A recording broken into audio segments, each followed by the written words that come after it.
Hello dolls, welcome back to my channel.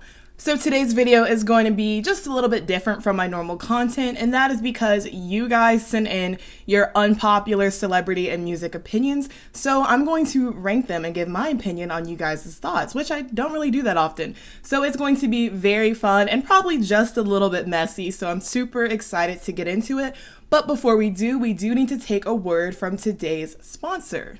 So today's video is sponsored by Babbel, which is such an exciting one. It's always super important to be able to speak more than one language, whether it's because you want to travel or just because you want to communicate with your loved ones. So I'm trying to brush up on Spanish. I already know quite a bit, but I'm trying to get to the native speaker level. That way when I'm watching shows like Casa de Papel or Elite, I can watch them in their original versions rather than having to hear the dubbed English. Babbel actually prepares you for conversational skills and topics that you'll use in the real life and in the real world. For example, slang terms or abbreviations that you might not get just from learning the language in school. Another awesome thing about Babbel is that you can use it no matter what proficiency level you're at with the language. There's lessons that will be helpful to you.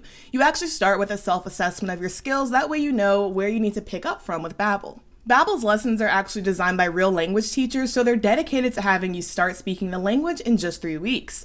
Also, you can do Babbel from anywhere, so it's super easy to keep up with your daily lessons. You can do it on your desktop, or you can do it mobilely from the app. No veas la tele mientras estás comiendo. No veas la tele mientras estás comiendo. Okay, that's good enough for Babbel. No veas la tele mientras estás comiendo. The holidays are coming, so Babbel would be a beautiful gift to give, especially if you're in a multicultural family or relationship and you want to learn the language of your loved one or vice versa. Babbel is the perfect gift to give if you have someone in your life like me who loves to continuously learn new things but is notoriously hard to shop for. Also, the new year is coming and learning a new language or a new skill set is a perfect New Year's resolution. You can click the link in the description of this video to get 60% off of your Babbel subscription. Down in the comments, be sure to let me know what language you're excited to start learning thanks to Babbel. Y muchas gracias a Babbel por patrocinándome y ahora vamos a regresar al video. Obviously, I'm still working on my accent just a little bit, but if you didn't get that, thank you so much Babbel for sponsoring today's video, and now let's get back to the video. So I did go ahead and jump over to my laptop for this video so that I can share my screen and share the tier list. So if the picture looks different or if the audio sounds different from normal, that is the reason why. And I do want you guys to just keep in mind that I am reading people's opinions and I am reacting to their opinions with some of my own. So none of it is factual, it's just my thoughts, and none of it is judgmental. It's all just for good fun, and thank you guys for participating. And if you didn't participate, thank you so much for watching. So let's go ahead and jump over to the tier list so I can explain what the tiers are. All right, so let's go ahead and get started, and I'm going to explain the tiers and what each one means. So the first one is 24K. That means I think your opinion is golden, and I could not have said it better myself. Second one, we share a brain. That means I think the same. I agree. We share a brain. Okay means I'm not really sure where you're coming from. Don't agree, don't disagree. You know, it's your opinion. That's cool. Whatever that means I'm really not sure where you're coming from with that. That's not where my brain went, but if that's where your brain went, I respect it. And then Beyonce, that just means that I'm sensing a smidge of delusion, maybe not as a human being on your part, but just as far as the opinion goes. Wish you the best, but I disagree with your opinion. All right, so let's go ahead and get started. And if you see me looking down at my phone a lot, it's because your opinions are here and I'm reading them. Also, some people did send in like several different ways to phrase one opinion. And so if you and someone else said something similar, I'm just going to rate them together because it's the same opinion, just worded differently. So let's go ahead and start. All right. Lil Nas X won't make it past his next era. He's great at memes, but doesn't have the artistic range to evolve for a decades-long career. So I don't even know what Lil Nas's next era is going to be because it's almost, 2 years since Montero? So I don't know. We haven't really gotten any. We've gotten singles that have been promotional singles for other things. So I'm not sure where Lil Nas X is going to take his next era. But I do think that as he gets a little bit older, he is going to have to sort of pivot from being kind of like a stunt queen to, I don't know what Lil Nas X will pivot to. Maybe he'll do what some of the pop boys do as they get a little bit older and pivot more into R&B. I could see that maybe, but I don't know. We haven't really gotten to see what Lil Nas X is like as far as R&B goes. But I do agree that if he keeps going the way that he's going, I don't think it will, I don't think it'll be a thing 5 years from now. And that's with all due respect, because you guys know I have a lot of respect for Lil Nas X and I talk about him all the time on my channel. But I do think that his career will have to do a significant pivot or turn if he's going to be in it for the long haul. So I'm going to give that We Share a Brain because I completely agree. All right, next one. I don't need another Rihanna album. Anti is a great final statement. She's done it all, so I'm not mad at her for selling bras and lipstick. So at first, I was very excited and expectant to get R9, especially since it was announced that Rihanna would be performing at the Super Bowl. I was like, well, duh, another album has to come. Now, I don't know if it will. And I also don't think I need another Rihanna album or I'm expecting it as much because I thought more about it and I'm like, she's already given us 8 versatile albums. What more does Rihanna have to say to us? What more can Rihanna do? And I think that she's kind of transitioned away from music. You know, she gave us music for what, almost 10 years, over 10 years, I think. And now she's kind of transitioning into her businesses. And I think that's, if that's where she wants to focus, I'm fine with it. I'm not going to hound Rihanna to give us any more music. And I never thought I would say that, but I'm saying it. I think that, I don't put that in We Share a Brain. We Share a Brain. All right, next one. Modern day male rappers are not held to the same standard lyrically as female rappers are, and that is why there's so much tension and unoriginality within the rap community. Because the rap boys aren't busy actually working on good music that doesn't just revolve around a trap melodic beat and mediocre lyrics about how much money they have or who they can fly out. As for the rap girlies, except for a very select few, they're being put in a box of commercial success and whose butt is bigger, as opposed to the originality and array of styles and flows we saw in previous generations with rap women. Though hip hop and rap as a genre is more commercially successful than ever, it appears to be going down in quality and actual substance, and I can't help but correlate the roster of artists we have now. Very well said. I do think that there is a double standard as far as male artistry versus female artistry. Like the whoever said this said, yeah, we expect the most complex, the most creative lyrics from women. We also expect the best stage presence, the best choreography, the best outfits. And I don't think that we expect that from men. Just a couple of days ago, I saw a video on TikTok. I think it was Future and Gunna, and they were performing at SNL and they were acting like they were forced to be there against their will.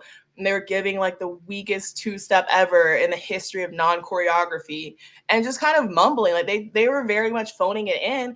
And if a woman did that, her career would be over. If Nicki did that, if Lotto did that, if Cardi did that, if Meg did that, they would be dragged all up and down social media. And I think not just with hip hop, with music in general, life in general, we expect a lot out of women that we don't necessarily expect from men. And I think whenever you see a female artist perform live, like I said, you're getting hair, makeup, outfit, choreography, backup dancers, pyrotechnics, set pieces. And a lot of the times men just get on the stage and the clothes that they arrived with, maybe they got a new outfit and they just kind of muddle through the performance and that's it. And no one really says anything. Like I can't really think of performers from 70s, 80s, 90s, male performers who phoned in a performance and got away with it. But I also, maybe I can't think of them because I wasn't alive at that time and they didn't get remembered by music history, and for good reason.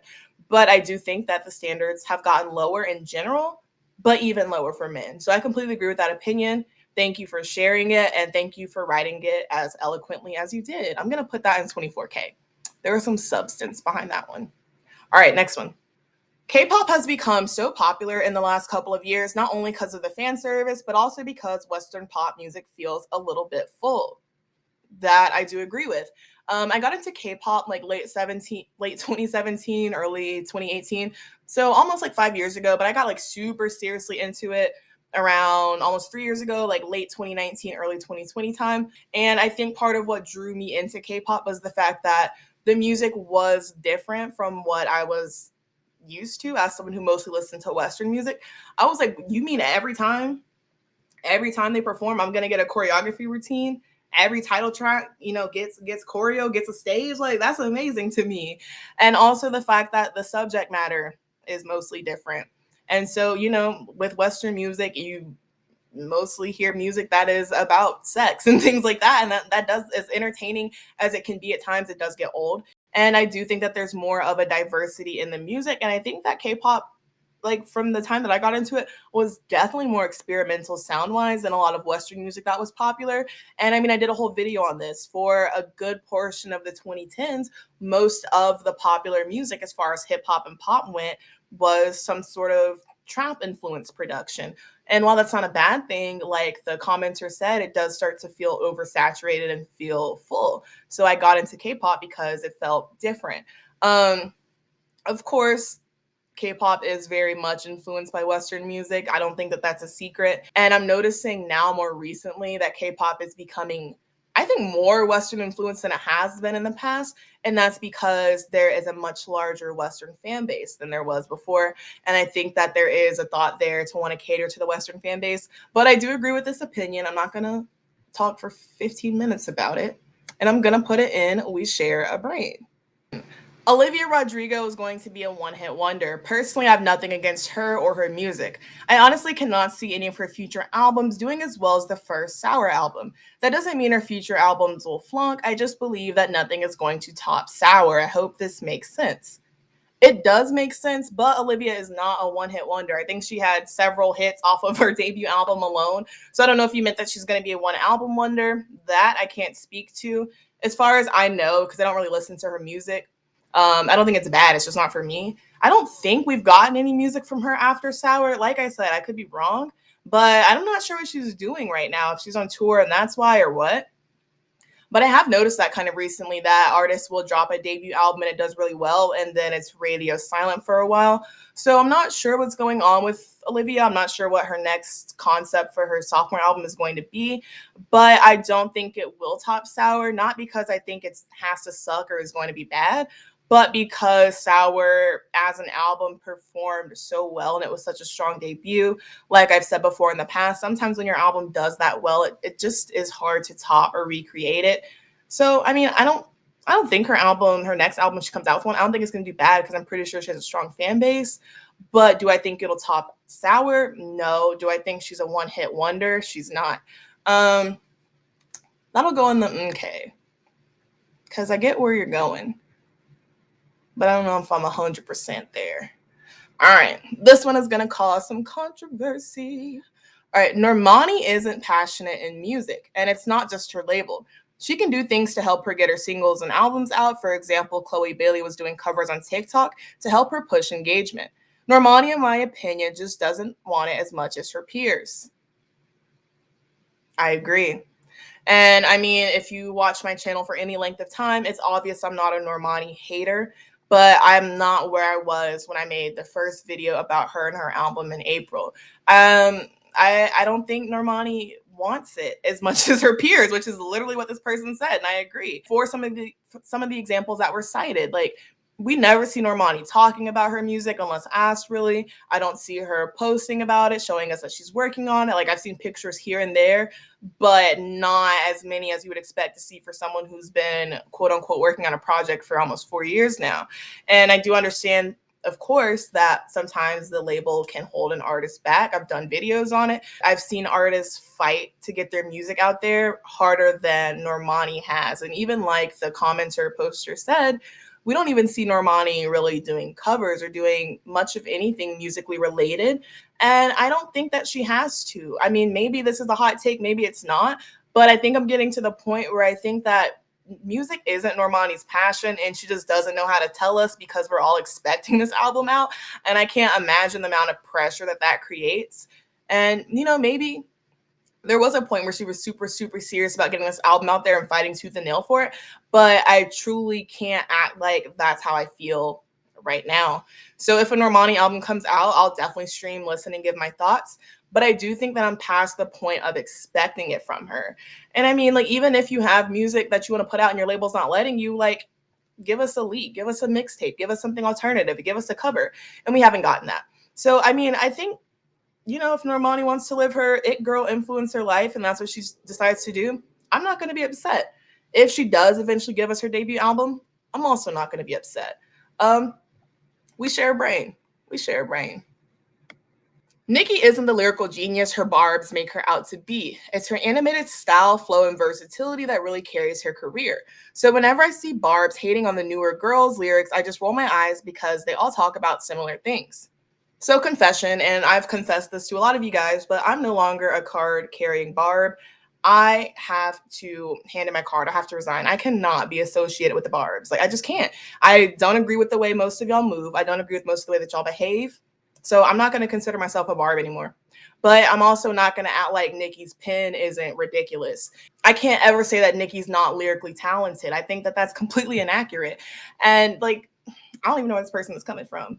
But as far as the lyrics go, I think an area where Nicki truly excels is she is the queen of a pun, of a double entendre, of a wordplay. Like there are Nicki songs where, I've known them word for word for years that I'm rapping. I'm like, oh my God, she used the word this way, that way, and a third way. And that's several Nicki songs. Like it's not like she has one song or one verse that I can cite. It's several. So we can't act like Nicki's not lyrically talented or lyrically a genius. I don't see where you're coming from with that. I mean, I'm not a barb. I just acknowledge that. But you got to give credit where it's due. Like you can disagree with Nicki's personality. You can disagree with her morals. You can disagree with her politics. You can disagree with who she surrounds herself with. But I do think that it's unfounded to say that she's not a lyrical genius or that she's not lyrically talented. And also to say that it's her flow and versatility that carries her career. Yeah, that's what being a rapper is. If you don't have a flow, if you're not versatile, you're not going to have a career. So I think that what? Like I just don't agree. Yeah, she has the flow. Yes, she's versatile. Those are two things that help a hip hop career. I don't think it's fair to say, oh, that's all that's carrying her because those are two skills that you have to develop. So yeah, I'm not sorry to who wrote this because I don't know, but Beyonce for that one. All right.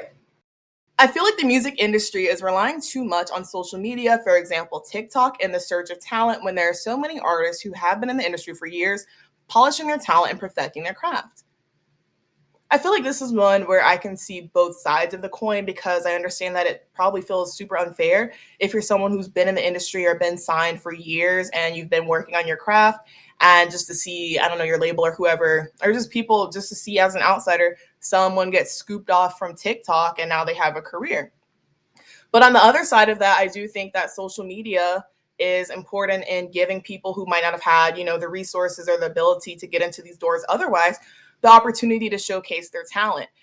But while I think that's a good thing, I also have to acknowledge that the downside sometimes is that there's no media training, there's no artist development. You're not learning how to have stage presence or actually put on a show or perform or be an entertainer. Not saying that everyone who gets a platform on social media probably needs one, but I think it's good, like I said, for people who couldn't have gotten that otherwise. Um, I'm gonna put that in K because I don't 100% agree, but I don't 100% disagree with that opinion either. So I'm in the middle. Harry Styles is not really that good. His music is average, his vocal talent is too little, and his acting is terrible. He's only relevant because of young girls.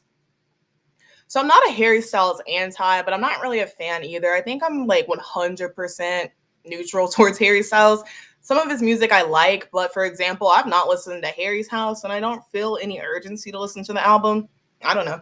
I don't think he's a good actor. I'll stand on that. But I don't think that he's a bad singer. I don't think he's like a vocalist, but I think he's a great entertainer. I think he gives energy, he gives stage presence. I feel like if I went to a Harry Styles concert, I would enjoy it. But at the same time, I don't think he's this revolutionary. I don't think he's this boundary pusher. I don't think like people are saying he's the next Elton John. I think that's blasphemy. I don't think that any of that is true. And I think to an extent that a lot of people who kind of want to portray Harry Styles as this revolutionary and as this icon because he's put on a dress or wears a jumpsuit or, does things like that. It's just kind of like, okay, maybe that's revolutionary to you because of the sort of, spaces that you're in. None of that is new. Like we have had Prince, we've had Dennis Rodman, Harry Styles putting on a dress is not going to that's not going to alert any sirens for me. I've seen it. We share a brain. I'll put that in we share a brain. I feel like I've seen a lot of people have that opinion. All right. Taylor Swift. I don't know if I'd say Taylor is overrated, but I just don't think her pop stuff is very exceptional. And yet she's the biggest pop star in the world. Since she switched over from her early pop leaning country, the production has always been at most catchy, but nothing groundbreaking for pop. Her self written lyrics are sometimes impressive, but her vocals have always been lacking. It feels more like she's number one because she appeals to the broadest number of people without doing anything too extraordinary, not because she's exceptional. Her recent folk stuff was slightly more interesting, but there are other artists in that lane I'd rather listen to. Now that she's gone back to pop again, my interest is once again gone. I think a good way, bear with me here. I think a good way to describe Taylor Swift is like she's like a Lay's classic potato chip. Like it's good, it's consistent, and there's mass appeal. We're never gonna get anything crazy like a Cool Ranch or a dill pickle, but it's gonna be consistent. It's gonna be good. And I understand that Taylor has pivoted several different times. Like she started in sort of more country arena to pop to folk, now kind of more back to pop, and she's kind of dabbled in other genres like EDM and hip hop and things like that, kind of to a lesser degree. But like the commenter said, I don't think that she's been exceptional in any of those arenas or added anything new to the conversation in any of those arenas. And I'm not saying that as a hater, I'm saying that as a realist because I have admitted that I do like a lot of Taylor Swift songs, but to me, they're either good or it's just like they sound kind of corny in my opinion. I think Taylor is someone who very smartly recognizes her audience and recognizes that as long as she appeals to them, she doesn't have to do anything over the top. She just has to do what she does and do it well. And I completely think that she does that. And as far as lyrics go, I don't think Taylor Swift is out here writing the most complex lyrics in the world. But for pop music, you don't always have to be. I think where she nails it every time is she gives us an atmosphere, she gives us a mood, she gives us a concept. Each of her songs have a clear narrative, whether it's I want you to hate your ex, I want you to miss your youth, I want you to think about your family, I want you to love yourself. No matter what the theme is, she nails it with the lyrics, as simple as they may be. But I do think that there's something to be said about the amount of longevity that she's had. But I do think it comes from a lack of risk taking. Like I don't think she's doing anything innovative or revolutionary. But I don't think that everyone has to. So, I think she's a talented. She's been around for what, 13, 14, 15 years now? Probably longer, and that's more than most artists can say for themselves. So I don't think that that should be ignored. I'm going to put that in We Share a Brain. I promise they're not all going to go there. There's some I disagree with. All right, next one, next one. To be honest, I really don't care about the accolades that my faves get. I couldn't tell you which songs or albums went number one or which awards they've been nominated for. The music is good because it makes me happy, defines different periods in my life. Thank you for saying it. Thank you so much for saying it. Grammys, Billboard Awards, platinum RA certifications, to me, they don't matter. If you like the music, you like the music. I don't care if my fave releases something and it sells 12 copies. I don't care. As long as I'm one of those 12, it doesn't matter. I feel like so many of us get caught up on our faves numbers and their standing in the musical landscape when it doesn't matter. Y'all just do that so that you can feel better about yourselves or feel better about your taste, and it doesn't matter. A lot of the artists that I like and listen to, I don't really expect them to ever get recognized or ever get nominated for Grammys or things like that. So it's not something that means much to me because I didn't expect them to get it anyway. And it's also just like, why do you need an outside source or an outside industry or party to co-sign the fact that you should like an artist just because they got an award? To me, that's silly. 24K for that one. Thank you for saying it. It needed to be said. And you know what? This is why it doesn't matter if Nicki Minaj has a Grammy. Grammys are not a measure of talent. I'm sorry. I said it. All right, another Grammy one. This is in all caps. I want Beyonce to stop submitting her music for the Grammys. They're yelling. She already broke the record for nominations and awards given. Her daddy is on the Grammy board. I feel like she's waiting until she wins Album of the Year, but I'm sorry. When Hurricane Adele, in all caps, is in that category, we know who's going to win. Every other category, Beyonce's going to win. It's not exciting anymore. Then again, all the award shows are whack. I genuinely did not know that Beyonce doesn't have an Album of the Year Grammy. That's really surprising to me. I mean, but why should she stop? Like, if she's still making music, why would she stop submitting her music to the Grammys? I get the mindset is probably like, damn, let other people have a chance. But to me, it's kind of like, when you're a kid and you're playing a game or running a race with, like, I don't know, your parents, and you're like, no fair, your legs are bigger, no fair, you're older, okay? And like, you chose to play. Like, you only get better by competing with the best. And I do completely acknowledge that a lot of the times Grammys are favoritism or they're rigged. And like I just said less than a minute ago, they're not a measure of talent. But I'm still gonna say, why would Beyonce stop submitting to get Grammys just because she already has enough? Like, I'm not understanding that mindset. And like I said, it's not even like a talent thing here. Like, you just want Beyonce to stop submitting herself so that someone else can win. But if she's going to keep winning because she's the favorite and she's working whatever she's working behind the scenes, I don't think that that's going to stop anytime soon. If her father being on the Grammys board is the reason that she's going to keep getting Grammys, I don't think he's going to resign anytime soon, probably. We all know Matthew Knowles and how he operates. I think the best that you and we can do is just kind of readjust why we ascribe so much importance to the Grammys. So, no, I don't think that Beyonce needs to stop submitting herself to the Grammys. If she has 90 Grammys, if she has 900,000 Grammys, I could not care less. To me, it doesn't matter.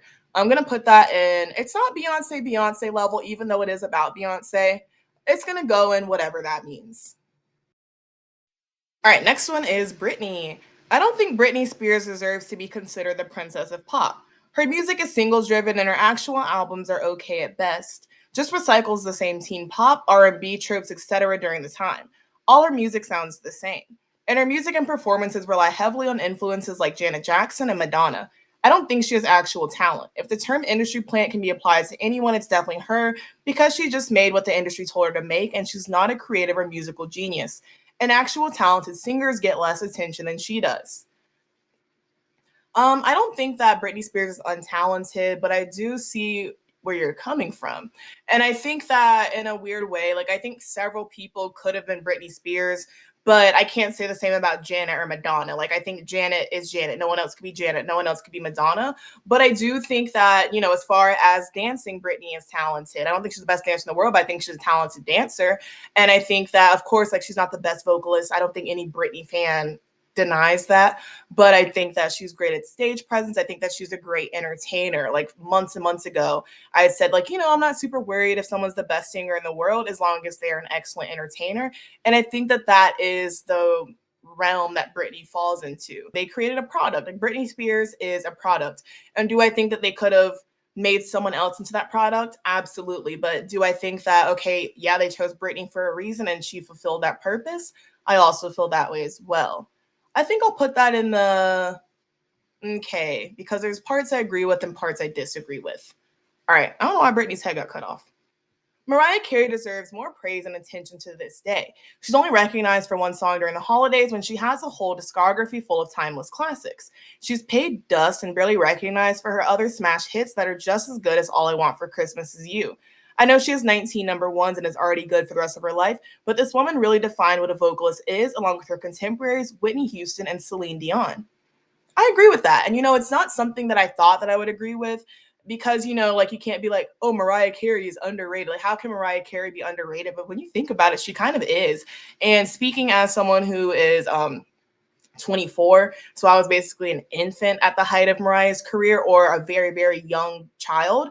I think a lot of my current generation who isn't familiar with, her whole repertoire of music kind of just knows Mariah as either the queen of Christmas or as a meme. And I'm not like downplaying everyone my age because I know that there, especially with you guys, a lot of people who know and recognize and appreciate Mariah's music, but I don't think it's to the degree that she deserves. Like, I do feel like Mariah gets left out of a lot of conversations. And for the fact that she's one of the most talented, unique vocalists with one of the most insane ranges out there, and with one of the most expansive careers and just talent in general, because she's not just an otherworldly singer. She's also a great writer as well. I do think that her talent is underplayed, and that's not something I would have said unless I actually just sat down and thought about it like I did now. So you know what? That one earns a 24K for me. I do think that Mariah Carey is underrated, and I know that I'm gonna sound kind of crazy for saying that, but that is my opinion. Another Beyonce one. I feel like people tend to underestimate Beyonce's vocal abilities, and every time people talk about her, it's for her dancing skills rather than her singing, which never made sense for me because she definitely is one of the greatest vocalists along with Whitney and Mariah, and she's not even a better dancer than some of her peers at dancing. She's an overall amazing performer, but it's her singing skills that carries it all for me. All right, Beehive, you're gonna tear me apart. But I think Beyonce is an exceptional vocalist, but I don't really know if we can put her in the Whitney Mariah category. Truly, I can think of very few singers of, my generation who are better than Beyonce. You know what? Actually, I don't know if I can really think of any, to be honest. But I don't know if vocally she's on the level of like Whitney, Celine, or Mariah. But like I've said before, and I'll continue to say this, I do think that Beyonce is, like one of those icons or legends, like our Arethas, our Patties, our Whitneys. Like I do think that Beyonce is in that category. I don't think she has a once in a lifetime voice. I truly don't. But I do think that she's one of the best entertainers alive. I think she might be the best entertainer alive, actually. And I don't know. I don't think I've really ever heard or seen it said that Beyonce's a better dancer than she is singer. I don't know if that's true. I think she's a great dancer, but I don't think it would be better than her singing. But I don't want it to sound like I think her dancing is bad either. I mean, I think she's an all around performer, but I think her vocals are a little bit better than her dancing. But I don't want to sound like I'm like downplaying her dancing to raise her singing up either. I think it's best said with this person says she's an overall amazing performer. I don't know if people underestimate Beyonce's vocal abilities. I don't agree with that. I don't agree that people underestimate Beyonce's vocal abilities. I think that I'm in the minority for saying that she's not like a Whitney or Mariah. So maybe I'm one of the only people who underestimates. I don't even think that's underestimating. I think that's being realistic. But I don't think that she's underrated as far as vocals go. Um, struggling. I'm gonna put that in K. I was thinking whatever that means, but you explained. Should it go in whatever that means? Yeah, I'm sorry. I'm sorry. I'm a hater. I'm sorry. I'm sorry. All right, next one.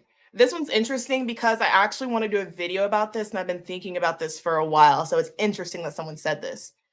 I mean, it shouldn't be unpopular, but a lot of modern music has to stop being so reliant on sampling other songs, especially when they were very popular songs you're sampling from to begin with and they make up the main hook.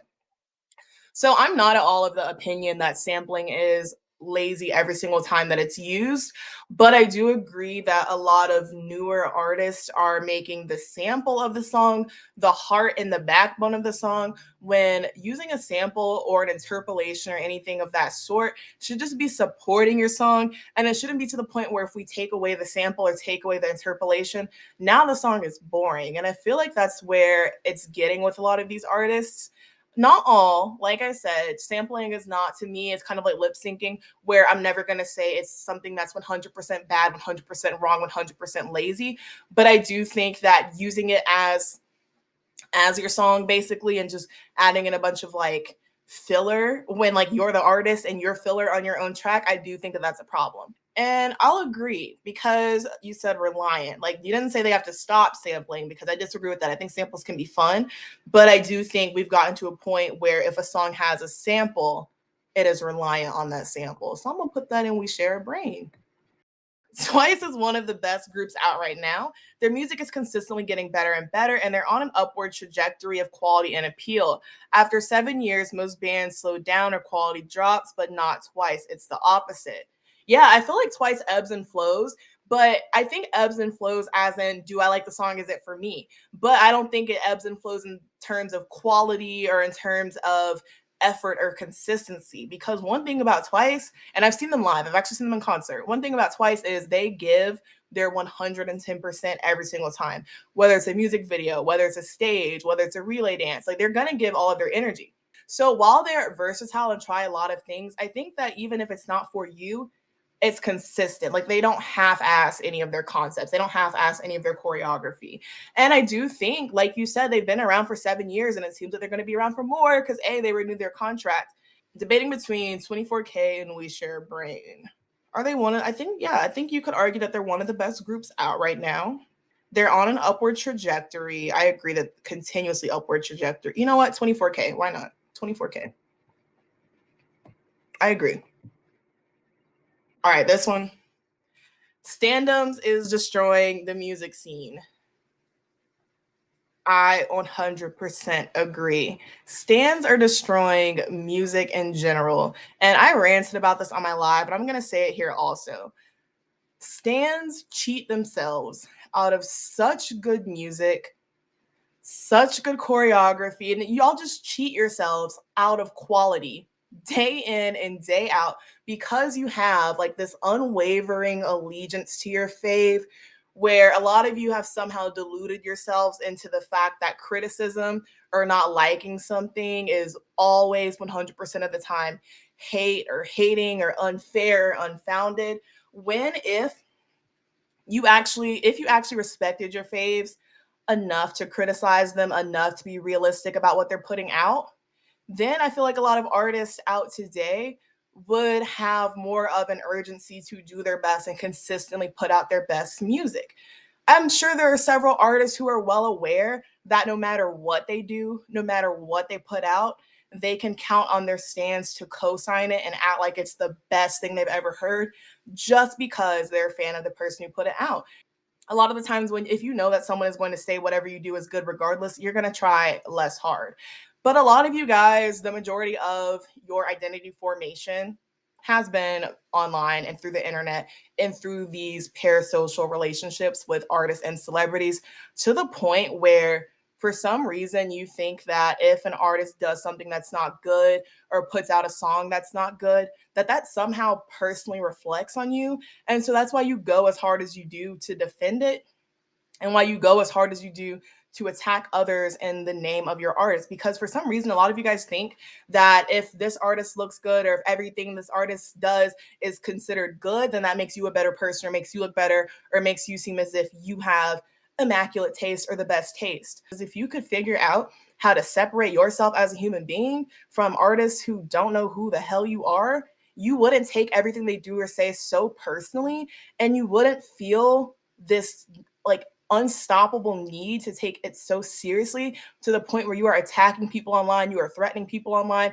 and you are also looking at something that is objectively not good and looking at very objective yet valid criticism of that thing, and you just can't comprehend it or you refuse to acknowledge it. And just the weirdness and the weird energy with which you guys want to defend your faves, I'm not understanding, because a lot of you guys will be like in your early 20s or like 13, 14, 15 years old, like trying to threaten death on someone in the name of like a grown ass woman or a grown ass man. Like, do y'all really think that like Taylor Swift can't defend herself? Like, do y'all really think that Nicki Minaj can't defend herself? Like, these are grown ass adults that y'all are fighting for. And like half the time they don't even know. Like, I think it's so ridiculous. It's never that deep. It's never that serious. And the only person who you're making look bad is not the person who your fave hates. You're making yourself look freaking ridiculous. And you're making yourself seem as if no one can get through to you. No one can, speak logic with you. And so I really hope that that's something that gets corrected as far as stand-up goes.